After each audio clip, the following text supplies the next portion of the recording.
अमावस्या। तुलसी की लकड़ी पानी में घुमाकर, लकड़ी नहीं हो तो माला तो होगी ही, जल में भ्रमण कराकर, जल में घुमाकर, तुलसी की लकड़ी को जल में डालकर स्नान जो करता है, मात्र घुमाना है, लकड़ी डालकर नहीं रखना है, घुमाकर अपने पूजन वाले स्थान पर रखना, या पानी में पहले से घुमा लो, उस पानी को ले जाकर डाल दो। अमावस्या स्नान जो जीव करता है, शिव महापुराण की कथा करती है, जितने वर्ष में सोमती पड़ती है, सोमती अमावस्याएं पड़ती है, शनिचरी अमावस्याएं पड़ती है, सारी अमावस्या का पुण्य उस जीव के खाते में। अमावस्या के दिन दोष काल में, प्रदोष के समय पर, प्रदोष काल में शाम के समय पर जाकर किसी भी नदी, तालाब, बावड़ी, कुआं, कहीं ना कहीं जो आपके पास में हो, वहां पर एक घी का दिया, बत्ती का मुंह दक्षिण की ओर कर कर अवश्य जला कर जाना। सारे पितृदोष समाप्त हो जाएगा, सारा पितृदोष समाप्त। अमावस्या के दिन किसी भी जलाशय के पास में, नदी, तालाब, बावड़ी, कुआं, जो आपके शहर में, आपके गांव में, आपके नगर में हो, वहां जाकर लगा दे। अगर नदी, तालाब, बावड़ी, कुआं नहीं है तो पीपल का वृक्ष हो या बेलपत्री का वृक्ष हो या बट का वृक्ष हो, उसके नीचे लगा दो प्रदोष काल में। पर अमावस्या के दिन लगाएं जरूर। क्यों? क्योंकि अमावस्या के दिन पितृ शाम के समय प्रदोष काल में शंकर भगवान का नाम जाप कर कर नदी, तालाब, बावड़ी पर पानी पीने जाते हैं। वहां से जल का आचमन कर कर पितृ अपने लोक को चले जाते हैं प्रदोष काल के समय पर। इसलिए प्रदोष काल में जलाशय के पास में, बावड़ी, कुआं, नदी, तालाब के किनारे पर दिया लगाया जाता है दक्षिण की ओर मुख कर कर बत्ती का, तो पितृ आशीर्वाद देते हुए जाते हैं कि फलो फूलो, आगे बढ़ो, उन्नति करो, तरक्की करो। ये पितरों का आशीर्वाद रहता है, पितरों का वर रहता है। आप देंगे उसको मिलेगा। पितृदोष है, ये आपको कैसे मालूम पड़ेगा?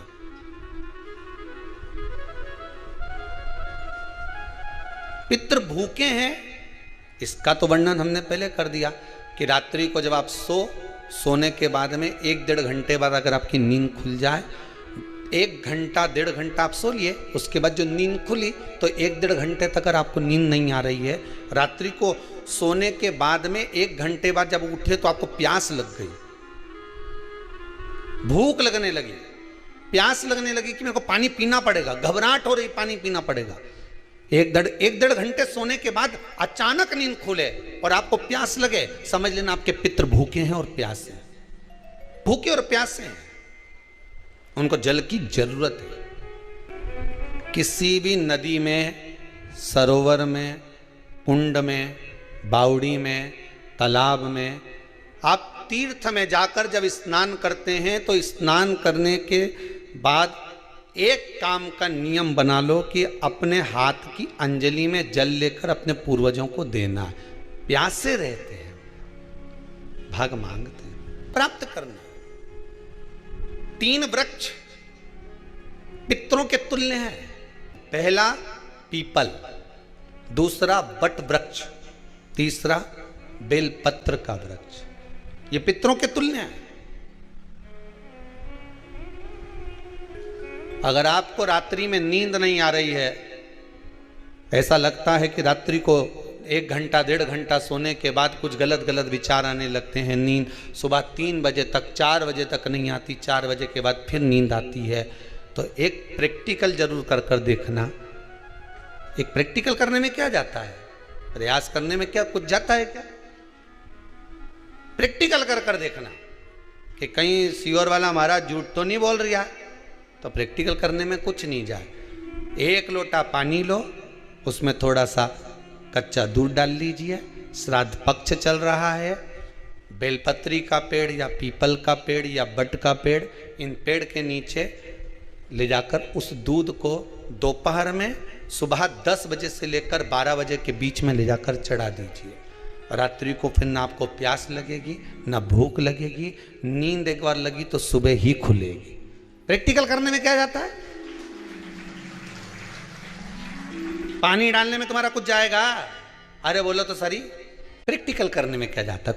कुछ भी नहीं बिगड़ेगा। ये तो बस जल डालोगे तुम्हारा ही कुछ अच्छा हो सकता है, बाबा की कृपा। 3 वृक्ष पितरों के तुल्य हैं। पहला, जम के बोलिए, पीपल। दूसरा बट वृक्ष। तीसरा बेलपत्री का वृक्ष। 3। पीपल के वृक्ष में 52,000 ब्राह्मण एक साथ निवास करते हैं, इसलिए पितृतुल्य है। बट वृक्ष ब्रह्मा जी के मस्तक से बना, इसलिए पितृतुल्य है। और बेलपत्री का वृक्ष माता पार्वती जी के अश्रु से बना। जब आंसू गिरे थे माता जगत जननी जगदम्बा पार्वती के, उस समय पर पितृलोक में हलचल उत्पन्न हो गई थी। हमारी नातिन की आंख में आंसू कैसे आ गए? मैनावती की पुत्री है।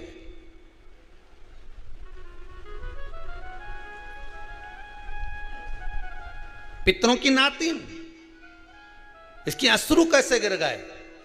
पार्वती जी ने कहा, ये आंसू नहीं, मेरा पुण्य भाग प्रकट करती हूं बेलपत्री के रूप में। तो पितरों ने वर दिया था कि ये बेलपत्री का वृक्ष हमारा आशीर्वाद है, इसके नीचे अगर कोई दीप लगाता है, शिव को स्पर्श कर चढ़ाता है, उसके पितरों की शांति होगी। हम स्वयं उसको आशीर्वाद देने के लिए पधारेंगे। बेलपत्र का वृक्ष पितृतुल्य। तो रात्रि को अगर भूख लग रही है, प्यास लग रही है, तो पितृदोष। दूसरा पितृदोष का लक्षण बताया, घर में कोई शुभ कार्य ना हो, वंश की वृद्धि ना हो।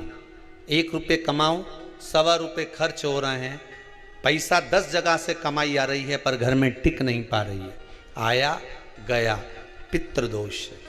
जरा सी कटोरी पड़ी है, उसके पीछे विवाद चालू हो जाए, पानी ढुल गया, उसके पीछे विवाद हो जाए, या छोटी छोटी बात में घर में क्लेश मचा हुआ है, पितृदोष है। समझ लो हमारे पूर्वज हमसे खुश नहीं है, प्रसन्न नहीं। अमावस्या के दिन सारे पितृदोष समाप्त हो जाएगा, सारा पितृदोष समाप्त। जिनके यहाँ पितृदोष होता है, काल सर्प दोष होता है, वास्तु दोष होता है, उनको ज़्यादा कुछ नहीं करना होना। महाराज, एक बेल का फल लीजिए। क्या लेना है? बेल का फल, बेलपत्री का जो फल होता है उसको ले लो।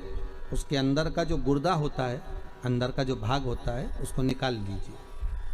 और उस बेल के फल में आटा सेक कर, उसमें शक्कर मिलाकर उसको उसके अंदर भर लीजिए।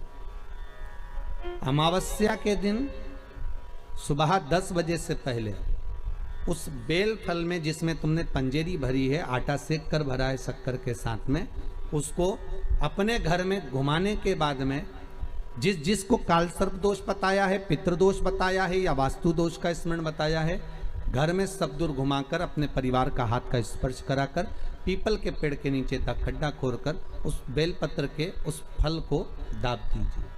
उस फल को उसमें दबा दीजिए। महाराज, केवल एक अमावस्या करना रहता है, पितरों के दोष से मुक्ति मिलती है और हमारे घर के कार्य सफल होना प्रारंभ हो जाते हैं। कार्य की सफलता होती है, कार्य में सफलता प्राप्त होने लगती है। हम तो कई बार कहते हैं महाराज जी, अगर ऐसा लगे किसी औषधि को आप ले रहे हैं, मालूम पड़े कि औषधि आपको लग नहीं रही है, शिव महापुराण की कथा कर रही है, मान लो औषधि आपको नहीं लग रही, आपने औषधि बहुत दिनों से ले रहे हो, कोई दवाई, मान लो आप किसी भी दवाई को ग्रहण कर रहे हैं और वो औषधि लगी नहीं रही है, वो शरीर को लगी नहीं पा रही और आप ठीक ही नहीं हो पा रहे, 15 दिन हो गए, 8 दिन हो गए, बताओ, उतना की उतना ही कैटरीना है, उतना ही उतना अपना भरा हुआ, वही की वही लीवर, वही की वही किडनी, वही की वही स्मरण, सभी कुछ वही वही है, उतने की उतना ही।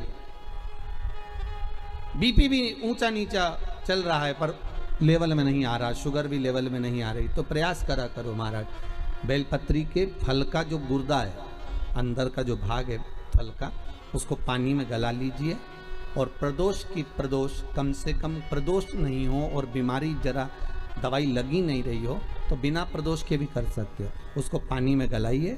आधा घंटा पानी में, जैसे आपको सुबह मंदिर जाना है 10 बजे, तो सुबह स्नान कर कम से कम 6:30-7 बजे उसको पानी में गला दीजिए और उस बेले के फल का गुर्दा से गला हुआ पानी शिव जी को ले जाकर समर्पित कर दीजिए। महाराज, उस पानी में से थोड़ा सा 1 चम्मच पानी शिव जी पे चढ़ा हुआ लेकर आ जाइए। उस पानी को जो बीमार व्यक्ति है उसको औषधि देने से पहले मात्र आधी चम्मच से भी आधा चम्मच उसको दे दीजिए। भगवान शंकर का श्री शिवाय नमस्तुभ्यम का जाप कर कर उस पानी को देने के बाद अगर आप औषधि देंगे तो ये पक्का है कि औषधि अपना कार्य करना प्रारंभ कर देगी और वो स्वस्थ होना प्रारंभ हो जाएगा। वो स्वस्थ होना औषधि के 7 स्थान शिवलिंग के बताए हैं जहां पर भूल से भी अगर कोई चंदन की उंगलियां लगा देता है।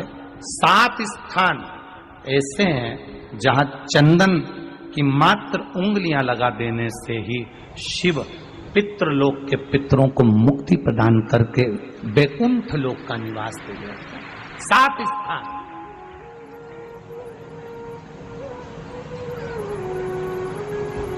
और वो 7 स्थान जो चंदन के बताए गए हैं।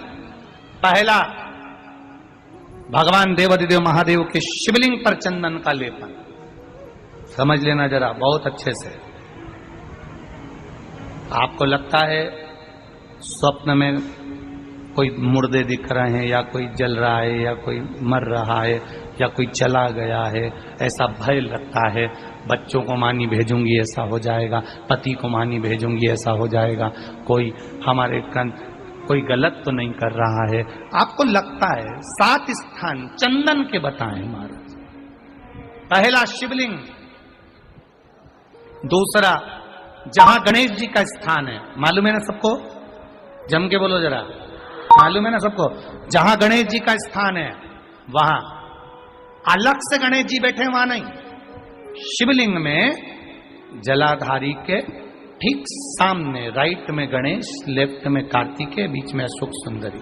तो पहला चंदन बाबा के शिवलिंग पर, दूसरा गणेश जी पर चंदन की उंगली, तीसरा षडानंद कार्तिकेय पर चंदन की उंगली, चौथा अशोक सुंदरी पर चंदन की उंगली, पांचवा जलाधारी पर चंदन की उंगली, छठा जो शिवलिंग का जल बह रहा है इसके ठीक विपरीत की ओर चंदन की उंगली, और 7वां चंदन नंदी के मस्तक के ऊपर जो 2 सींग लगे रहते हैं उस पर चंदन की उंगली।